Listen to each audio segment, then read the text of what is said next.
하루의 말씀, 오늘은 역대하 15장 1절에서 15절 말씀 가지고 함께 나눕니다. 성경 봉독합니다. 하나님의 영이 오뎃의 아들 아사랴에게 내리니 그가 아사 앞에 나아가서 다음과 같이 말하였다. 아사 임금님과 온 유다와 베냐민은 제가 하는 말을 들으십시오. 임금님과 백성이 주님을 떠나지 않는 한 주님께서도 임금님과 백성을 떠나지 않으실 것입니다. 임금님과 백성이 그를 찾으면 그가 만나 주실 것입니다. 그러나 임금님과 백성이 그를 버리면 주님께서도 임금님과 백성을 버리실 것입니다. 이스라엘은 오랫동안 참 하나님이 없이 지내왔습니다. 가르치는 제사장도 없었고 율법도 없었습니다. 그러나 이스라엘이 어려운 일을 만나서 주 이스라엘의 하나님께 돌아와 그를 찾으면 주님께서는 그들을 만나 주셨습니다. 그때에는 세상이 하도 어지러워서 땅 위에 사는 모든 백성이 마음 놓고 평안히 나들이도 못하였습니다. 나라와 나라가 성읍과 성읍이 서로 치고 무찌르는 판이었습니다. 이것은 하나님께서 사람들이 온갖 고난 속에서 고통을 받도록 버려두셨기 때문이었습니다. 그러나 임금님과 백성은 기운을 내십시오. 낙심하지 마십시오. 임금님과 백성이 하는 수고에는 상급이 따를 것입니다. 아사는 이 모든 말, 곧 오뎃의 아들 아사랴 예언자가 전하여주는 예언을 듣고 용기를 내어 유다와 베냐민 온 지방과 에브라임 산간지역의 점령지역 성읍에서 역겨운 물건들을 없애버렸다. 그는 또 주님의 성전 현관 앞에 있는 주님의 제단을 보수하였다. 그는 또 유다와 베냐민의 모든 백성을 불러 모으고 그들에게로 와서 함께 살고 있는 에브라임과 므낫세와 시므온 지파 소속의 백성도 모두 불러 모았다. 주 하나님께서 아사와 함께 계시는 것을 보고 이스라엘에서도 많은 사람들이 아사에게로 모여들었다.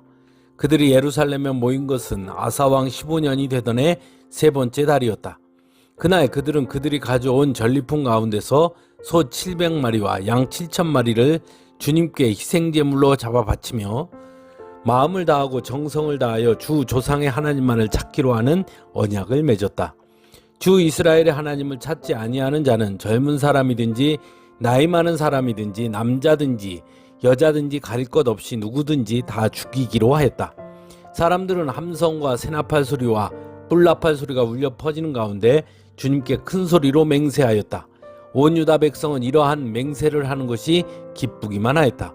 그들은 마음을 다해 맹세하고 정성을 다해 주님을 찾았으므로 주님께서 그들을 만나 주셨고 사방으로 그들에게 평안을 주셨다. 아멘.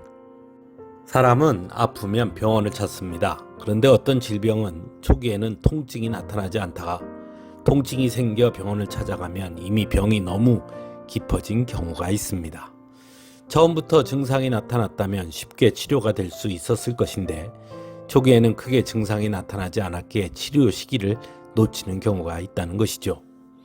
우리의 신앙도 마찬가지입니다. 문제가 생겼을 때 초기에 자각할 수 있다면 문제가 되지 않지만 신앙의 문제는 대부분 초기에는 깨닫지 못할 때가 많다는 것입니다.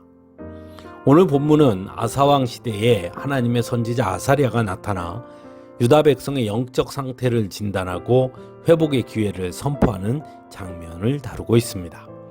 하나님의 선지자 아사랴는 오늘 본문에서 아사왕에게 하나님과의 관계가 얼마나 중요한지를 전하고 있습니다.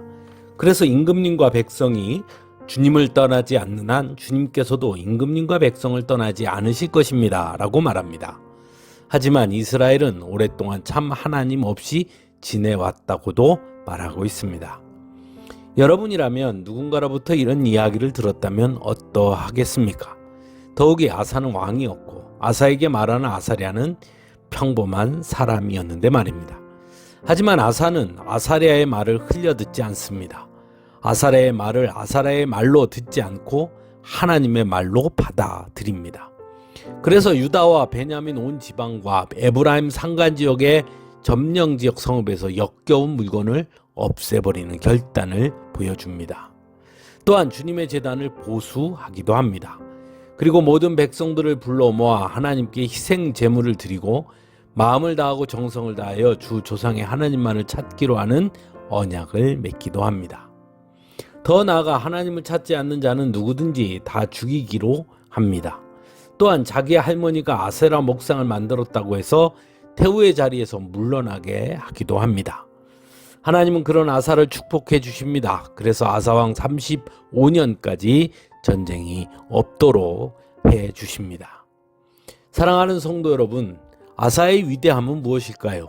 바로 아사랴가 전한 말이 하나님의 말씀이라는 것을 깨달았다는 것입니다. 구약 성경에 등장하는 많은 왕들은 선지자들이 전해준 하나님의 말씀을 귀담아 듣지 않았습니다. 오히려 하나님의 말씀을 전하는 자들을 배척하기까지 합니다. 왜냐하면 눈앞에 보이는 현실만을 보았기 때문입니다. 또한 자신의 권위만을 생각했기 때문이지요. 하지만 아사는 그렇지 않았습니다. 아사랴 앞에서 다른 왕들처럼 자신의 권위를 내세웠다면 결코 아사랴의 말을 하나님의 말씀으로 받아들이지 못했을 것입니다. 그래서 하나님의 말씀 앞에서 가장 중요한 것 중에 하나가 바로 겸손함입니다. 겸손함을 잃으면 하나님의 말씀을 하나님의 말씀으로 깨닫지 못함으로, 결국 하나님의 말씀을 깨닫지 못하면 우리의 믿음이 병들어가는 것도 알지 못할 수 있기 때문인 것입니다. 한 주간의 찬양으로 함께 은혜 나누겠습니다.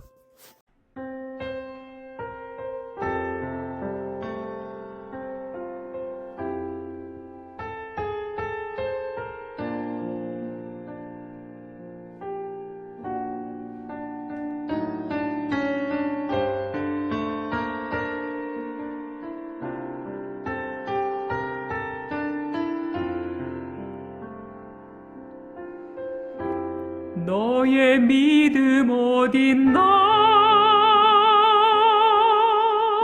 산을 옮길 것 같던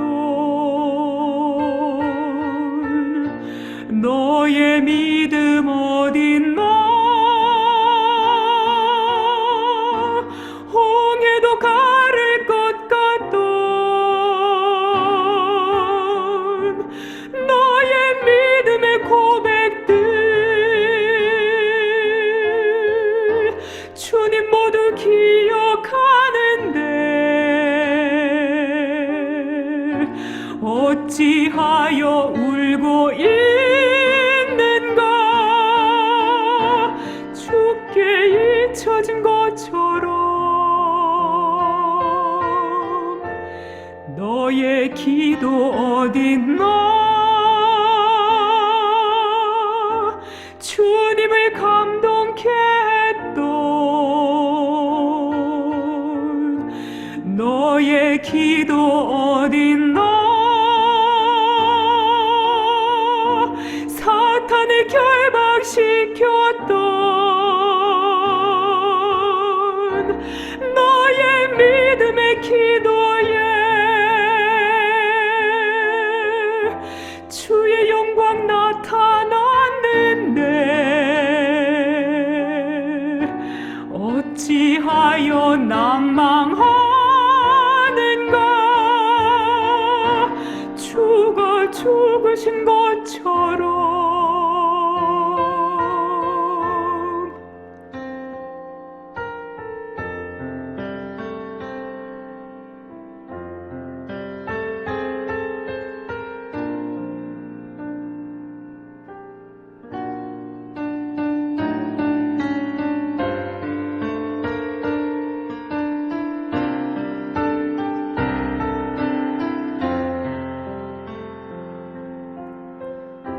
너의 찬송 어딨나?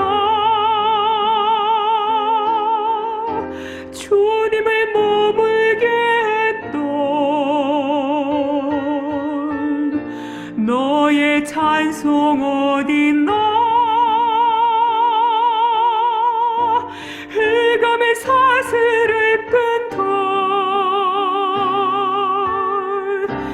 너의 믿음의 찬송이 승리의 개가였는데